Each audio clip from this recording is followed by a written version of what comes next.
Hello. Now you may see the background behind me.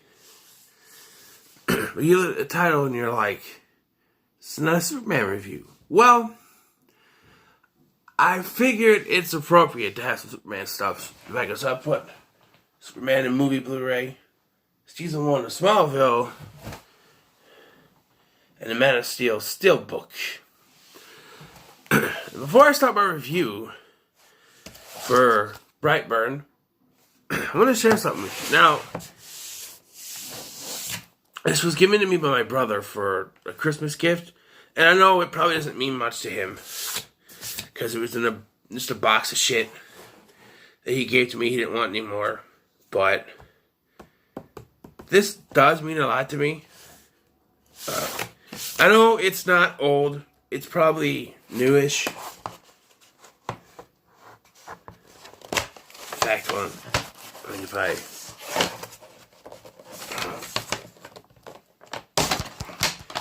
There. Probably not, but it's... Probably not. Let me put it back in the thing here.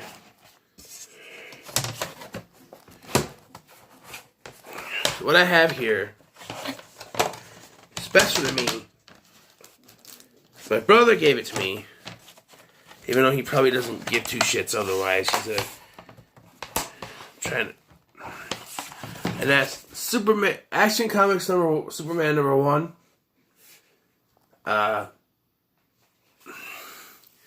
had other comic books that I opened and got ruined, and when I got this unopened. See, you can see the plastic wrapping is still around it. It's not open. And it's going to be... I know I've said, oh, I'm not going to get rid of it, so why? Well, it just means a lot to me. It's not a Funko, you know. It's not a Michael Myers action figure that I'm never going to get rid of. I'm never going to get rid of this, but it was a gift. So that... I thought about putting this in the background, but... Now, BrightBurn is basically what would happen if, well, Superman was evil. And I think it's a pretty good film overall. And the performances from Elizabeth Banks and David Denman specifically are very good. Jackson A. Dunn as the kid, Brandon Breyer, superhero name, is decent. However, well, problems, we'll get to that eventually. What's the story? The story is, well, if you know Superman, you know this story. The story is a couple who haven't been able to have children, find a baby, crash landed. Instead of while they're driving on the road, it's in their backyard. And it's an alien spaceship baby. Only we don't really get to see it. We just hear a noise, see, and then you see a red light in the distance.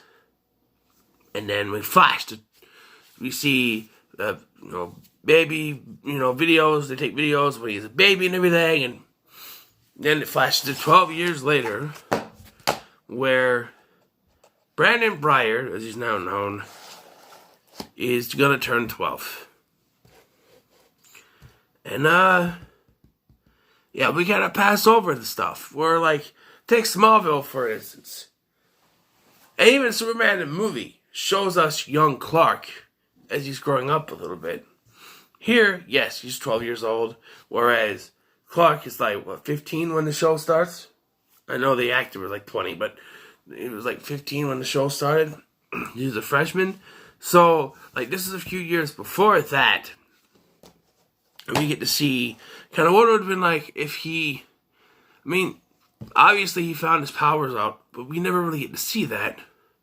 We do in the movie, in the Superman movie, but for Clark, for Smallville, which I'm going to base most of this on, we don't get to see, like,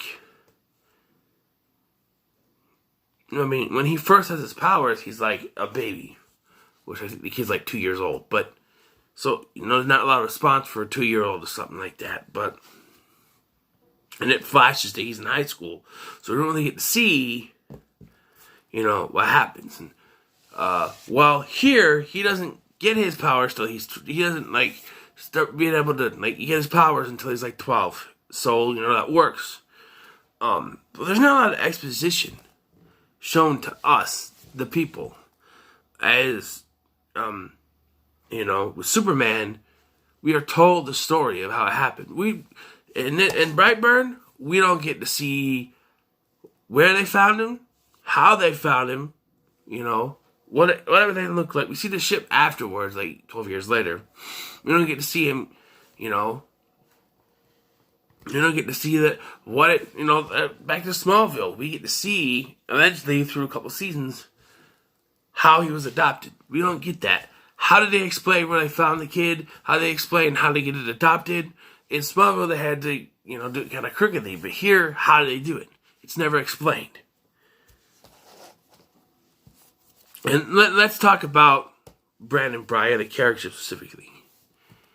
Now, again, comparing this to Superman and Clark Kent and Smallville, stuff like that. When he finds out he's an alien, it's a typical response. Like, he's angry, he's mad, he's going nuts. Oh, I hate you, I hate you, I hate this, I hate that, I hate you. Typical response. Whereas with Superman, Clark Kent, he's a little, upset, but he understands somehow. Like, he knew. But here, he's like activated by the ship right away. And we don't get much of, him finding out his powers first and getting to adjust to them. He just shot right to where his ship is hidden, which is in the barn. Well, it's a shed, but yeah, it's just like, and, there's a lot of similarities to Superman. They live in Kansas, on a farm, just a couple, no other children, stuff like that, but, it's very similar.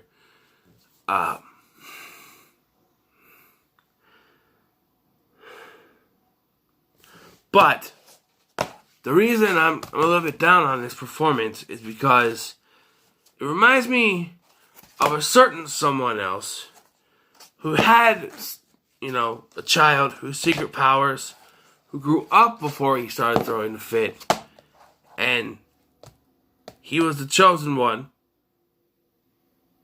He was supposed to destroy the Sith, not join them. That's right, I'm comparing this to Anakin freaking Skywalker. Alright? Like, you lied to me! Liar!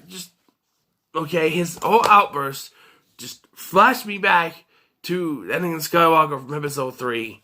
And it was just like, oh, no. This was produced by James Gunn, by the way. And at first I thought it was directed, but no, just produced. But just right there, see?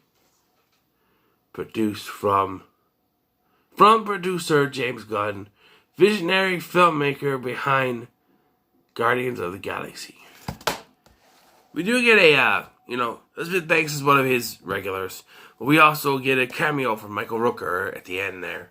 Post-credit, before the credits roll. It's just, the whole... I just didn't like the outburst. I mean, I understand. He would be angry, but it just reminded me of Anakin Skywalker, and I think... a little too... meh. Let's talk about the kills. The kills don't... Well, he basically kills anyone who's wronged him. So, he has a crush on this girl. And, his dad talks to him about showing his affections. Now, I don't know what kind of powers he's supposed to have. We've seen he can fly, heat vision, super speed, super strength. He can chew a fork. But when he goes to this girl's house, he can somehow make her laptop activate right away. Mind control powers? I I don't know. But he could somehow do that. But the way he goes about is really creepy. Like, he turns on a laptop and she's looking and she shuts it down. And she turns around to go back to bed and it pops up again. And then he, like, is hiding behind a curtain and it spooks her. And then, like, he talks to her. He shows up with a flower. After this, she's a little bit scared. And she came to his defense in the earlier scene, but now she's scared of him. Which, if I was doing it, I would have made it where she wasn't sure what she saw. She just saw somebody behind the curtain. But she specifically says it's Brandon Breyer. What they should have wrote there was that I saw someone behind the curtain. Who was it? I don't know. I couldn't tell. It was too dark. That's how they should have done it. It should have just like, oh, it's Brandon Breyer.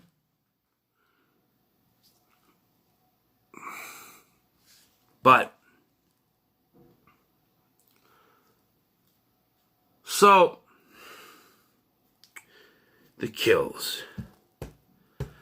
So, like I said, there's this incident at school where they're doing this trust fall thing and kids pushing her around. The kids don't like him, so they push him to the ground and they push him towards this girl, and she moves out of the way because she doesn't want to touch him, and he falls down.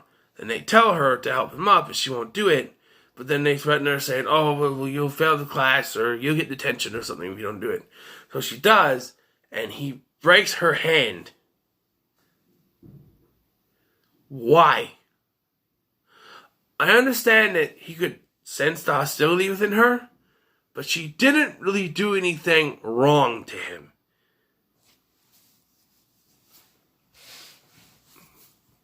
I can see the other deaths sort of around him, but...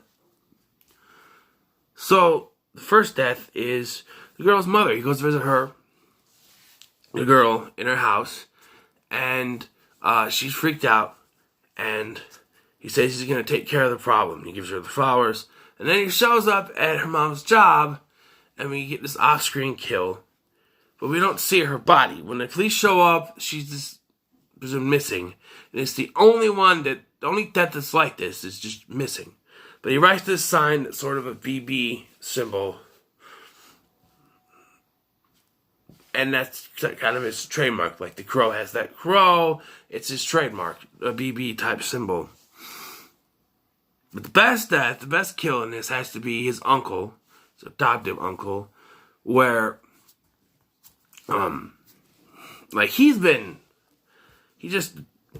once he realizes the power that he has, he doesn't give a shit. He says what he wants. He does what he wants. He doesn't care if he gets in trouble for it, because he knows that nothing they can do is ever going to hurt him like they want it to, because of his powers. So he, shows up at his aunt's house, and she says, well, she's also his counselor, and he's talking to her, and she says it's inappropriate for him to be there. I'm like, he's your nephew. How is it inappropriate? It's your nephew, right? Family? It's never inappropriate to be around family. You know what I mean? But she's just like, it's appropriate for me to be here. So he leaves after giving her a little jump scare. And then, as far as I know, she doesn't die, if I remember correctly. That her husband isn't going to drive him home. And he knows that if he does, then he's going to say something to his parents. So he kills him. He lifts up the truck, puts it on this like this, and drops him. And the guy lands mouth first on the steering wheel, and it rips his jaw open. Eventually, he succumbs to the wounds. And then, then he shows up home. He knows how to kills.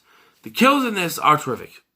That's definitely definitely a positive are the kills. They're great.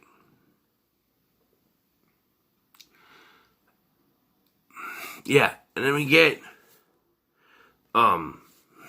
there's some other kills, but it really hits, it really hits the boiling point when the dad has figured out what the kid's about, what's going on. He knows that this kid's not good, but the mom won't believe him. He says, because, the uncle was his friend. He was my friend, you killed my friend, and the mom just won't believe him. So, while the kid's in the shower, the dad goes hunting for the shirt that he was wearing when it happened.